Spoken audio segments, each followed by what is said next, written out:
journey, and such a long journey. The waves deep and the weather sharp, the very dead of winter.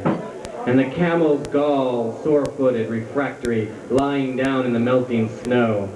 There were times we regretted the summer palaces on slopes, the terraces, and the silken girls bringing sherbet. Then the camel men cursing and grumbling and running away and wanting their liquor and women, and the night fires going out and the lack of shelters, and the cities hostile and the towns unfriendly, and the villages dirty and charging high prices. A hard time we had of it.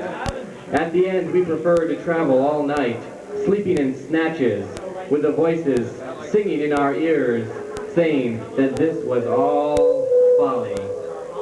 Then at dawn, we came down to a temperate valley, wet below the snow line, smelling of vegetation, with a running stream and a water mill beating the darkness, and 3 trees on the low sky, and an old white horse galloped away in the meadow. Then we came to a tavern with vine leaves over the lintel, 6 hands at an open door, dicing for pieces of silver, and feet picking the empty wine skins. But there was no information, and so we continued and arrived at evening, not a moment too soon, finding the place. It was, you may say, satisfactory. All this was a long time ago, I remember, and I would do it again, but set down this. Were we led all that way for birth or death? There was a birth, certainly. We had evidence and no doubt. I had seen birth and death, but had thought they were different. This birth was hard and bitter agony for us, like death, our death. We returned to our places, these kingdoms, but no longer at ease here in the old dispensation, with an alien people clutching their gods. I should be glad of another death.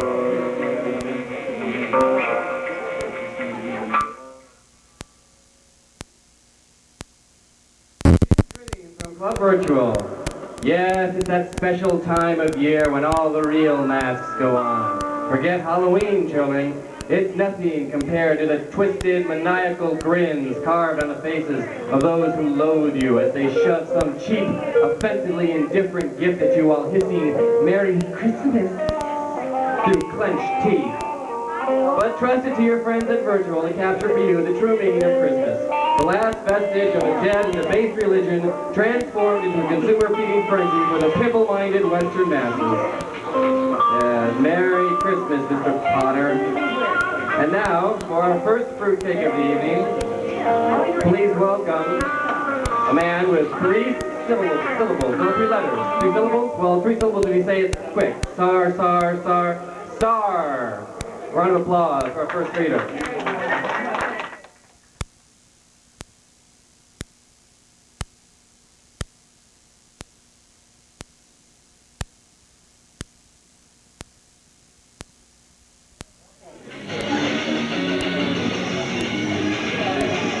Okay, we'll get this one out of the way. That time of the year. The holidays, the times when we were supposed to remember our joy and goodwill. Share with those less fortunate than ourselves. That means put the guns away and the drugs down. Don't try to kill your neighbor today. Why is it only Christmas time that we remember to try to be nice? We can be so mean throughout the year that the animals seem tame and humane. Are we going? They tend to take care of their own in times of need. Can we? The spirit of the winter season is to be anew, to be reborn and improved in the new year. Can we do it this year? Can we?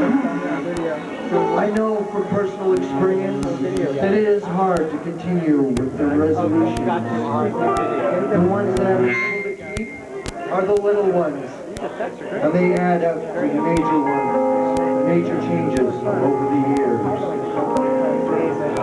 Okay, we got it out of here. Out of the system, no more holiday.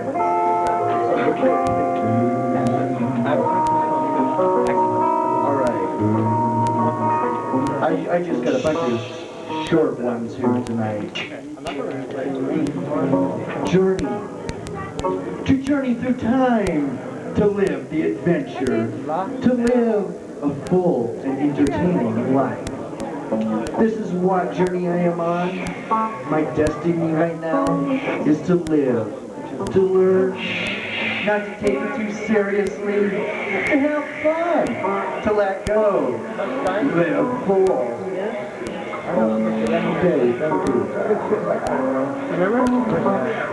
Okay, here's another one. Judge. The covers to entice, to suggest. They tend to mislead. The eye is said to be the looking glass to the soul. I don't know. They may have something, but the rest of it's a facade. Haircuts, shirts adorned. Styles come and go, but not the soul. It stays the same. The soul just grows day by day until it's old. So don't judge him or her by the way they look, but look into their eyes, look into their soul.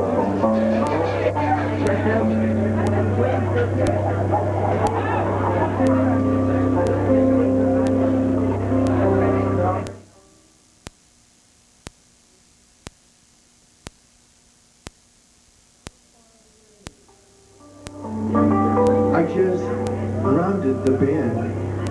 I knew that life was ahead. It's still out of my reach today. I do see it though.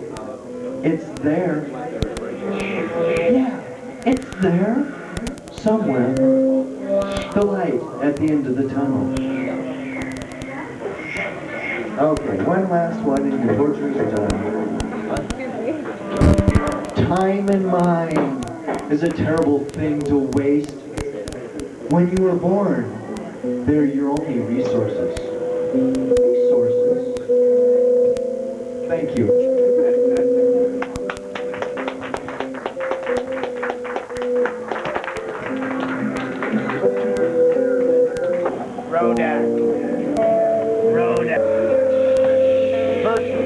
Virtual day of giving. I think I'd like to hear some more applause out there. How about some screams, huh? Yeah. My God, do I have to go out to show us your tit sign? Yeah. No, show us your prick sign. I'm sorry, I left it in my other suit. All the sexy people in the house, go home. Don't humor me. Nobody's moving. I know, there's no sense. This first poem is about Christmas.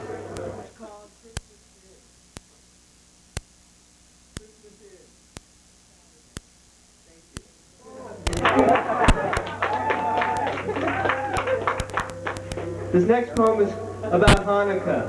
It's called Hanukkah Was. I'm just joking. This poem is about Hanukkah for our Jewish friends. Dreidel, dreidel, dreidel. I made it out of clay. And when it's dry and ready,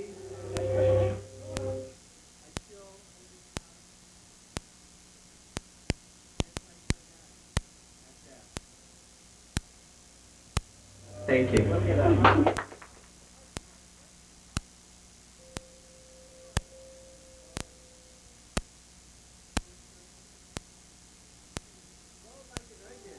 With your head in the ground and your feet in the air. Boy.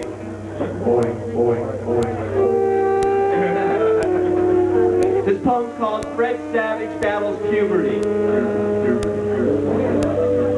Puberty has a stranglehold on Fred Savage. Savage.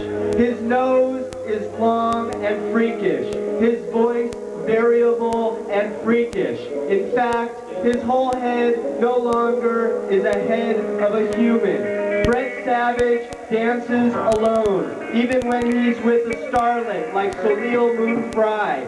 Fred Savage waits and waits on the phone while his agent takes another call, and another call, and another call, and another call, and another call. He's obsolete. He's freakish. He battles puberty and is wounded. He is scarred. He is oily. He is freakish. He dreams at night of one woman. He dreams at night of only that one woman. He dreams at night of Melinda, First Lady of Magic, and of love. Fred Savage and Melinda, a pipe dream that can never be. Fred Savage will never be heard from again. He is a victim, a casualty, a freak.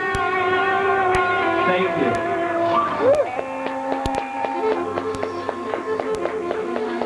This is a poem for somebody, somewhere, maybe everywhere, maybe everybody. This is called Waterfall, the epic of Johnny Rebound.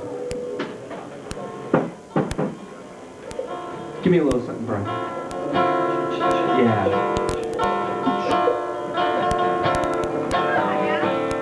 More in C.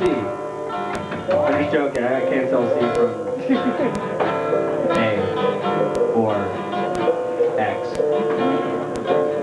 Amidst the lake of people gathered in this room, one man appeared above the water walking. His name was Johnny Rebound. Johnny Rebound arrived in the flesh and the bone. His features vague, his shape ambiguous. All the girls in the room, their eyes welled and teary, swooning and sighing.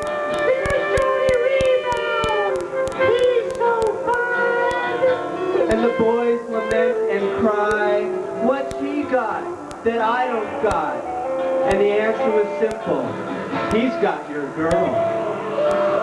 Women surrounding Johnny Rebound like an atoll around a vibrant body of shimmer green waves of love. Women in a circle abounding Johnny Rebound and in unison say, Johnny, men are such dicks. And Johnny replies, you are all so right. Oh, Johnny, one woman shouts, you're not like other men. And Johnny says, yes, it's true.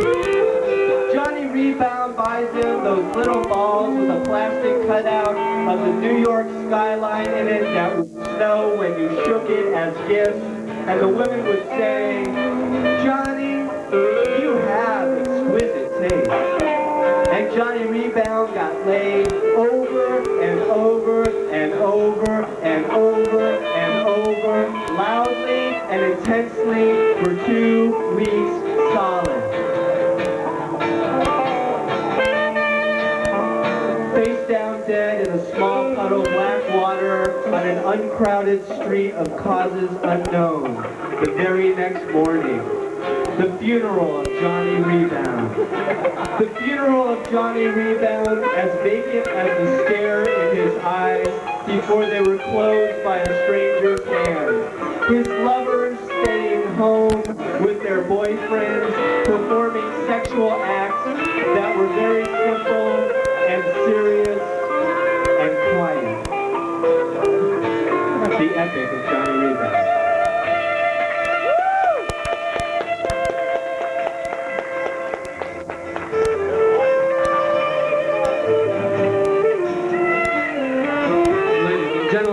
Give it up for Dayvid, Figler, Virtual Dave.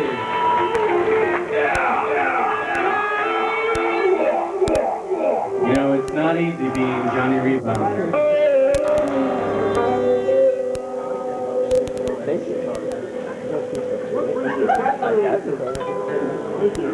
And now a little Christmas poem called Santa Claus. That's right, this is called Santa Claus.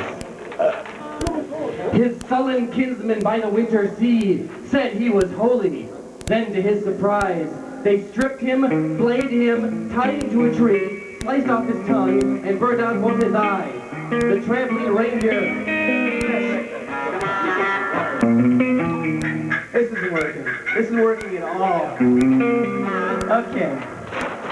We were talking earlier, and we realized that everyone comes here with no money at all. There's no money for Jerry. There's no money for us. We want to know why. So we're going to take it to the audience and ask all these people here who come with no money. Bring the camera. Why they come with no money? How much money do you bring tonight? Why are you here? That's what I want to know. Why are you here? Why are you wasting our time? Why are you wasting your time? This guy here, where's Jerry? Get Jerry over here. Is he here? Jerry, come over here. Come here. Now talk to Jerry and tell Jerry why you have no money to give him. He's putting on this event, we're putting on this event, yet you have no money at all. You don't have a buck to buy a cup of coffee. Hey,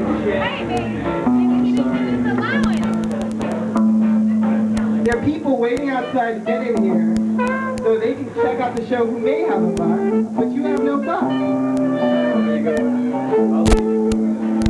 Get out of here. Get out of here. Now all these people with no money, I want out of here. I'm tired of it. You have no money for us, you got no money for Jerry. Next time you come, I want you to bring a buck. Bring $1 for the cause. $1 for the cause. We're getting sick and tired of this. Okay, how much money do you have? It is my business. I'm putting on the show.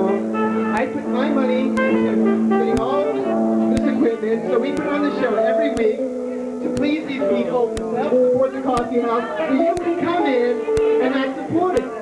You're assuming that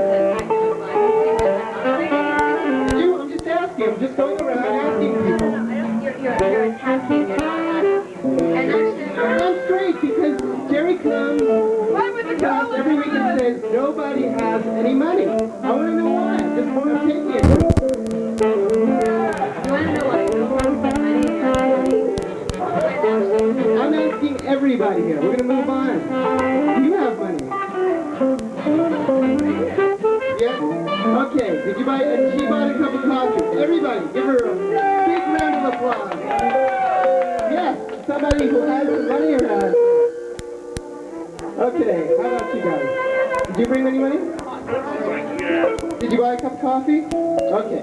That's all we're asking. We're asking a buck for the cause. We're asking a buck for the virtual cause to help support our event. I want to hear hallelujah. We put time in. We bring all the equipment. See Andy there? Andy costs $10. And Andy's not even done yet. Andy cost me $10 to try to set up the snowman. Now, I'm not counting all the material. Just Andy cost $10. okay. A buck for the cause? Okay, the first buck for the virtual cause. Another round of applause for somebody coming to the virtual cause. What do you think? What do you think about the coffee house with Jerry's doing what we're doing here on Wednesdays? Do you think it's worth a couple of bucks for the people who come? You got your power cord? Buck for Jerry, buck for us. Actually, maybe more than a buck for Jerry. You can buy 2 cups of coffee. Jerry has kids. Yeah, Jerry has a son. Jerry has to support his son. So in essence, you're collecting money for Jerry, but not only for Jerry. Jerry's kids. Exactly. All right, man. I'm going to take this picture, girl. You can get over there. Get over there. Jingle bells, jingle bells, jingle all